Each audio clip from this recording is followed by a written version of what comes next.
நண்பகல் 12 மணிக்கு பொள்ளாச்சி பாலியல் வழக்கில் தண்டனை விவரமானது வெளியாக இருக்கிறது.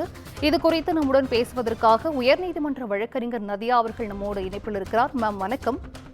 வணக்கம் மேடம். தமிழகத்தை உலுக்கிய பொள்ளாச்சி பாலியல் வழக்கின் தீர்ப்பானது இன்று வெளியிட இருக்கிறது. இது குறித்து உங்களோட கருத்துக்களை பதிவு பண்ணலாம் மேம். அதாவது இந்த வழக்குல 9 பேரையும் கன்விக்ஷன் பண்ணியிருக்கிறது ஒரு வரவேற்கத்தக்கது தான். இந்த மாதிரியான விஷயங்கள் மறுபடியும் நடக்காம இருக்கிறதுக்கு இது ஒரு வாய்ப்பு.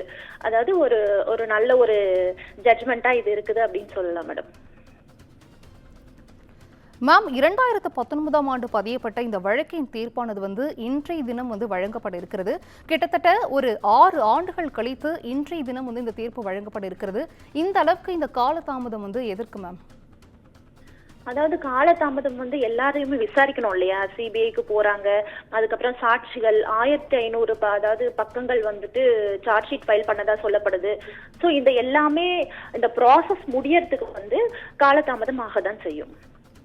மேம், பாதிக்கப்பட்ட நிறைய பெண்கள் கம்ப்ளைண்ட் கொடுக்க முன்வர தயங்குறாங்க. ஆனால் இந்த வழக்கை பொறுத்த வரையுமே பாதிக்கப்பட்ட 8 பெண்களுமே தாமாக முன்வந்து புகார் கொடுத்து தனது வாக்குமூலத்தை பதிவு செய்யப்பட்டிருக்கு.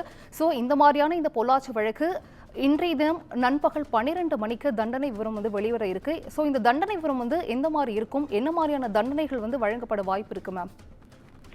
அதாவது மேடம், இது ரொம்ப ஒரு பெரிய ஒரு குற்றமாக கருதப்படுகிறது.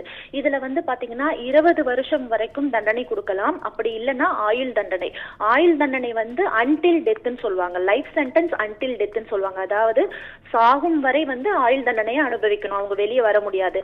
இந்த மாதிரியான தண்டனையும் கொடுக்கப்படலாம். நன்றி மேம், உங்களது கருத்துக்களுக்கும் உங்களது நேரத்துக்கும் நன்றி. நன்றி மேடம்.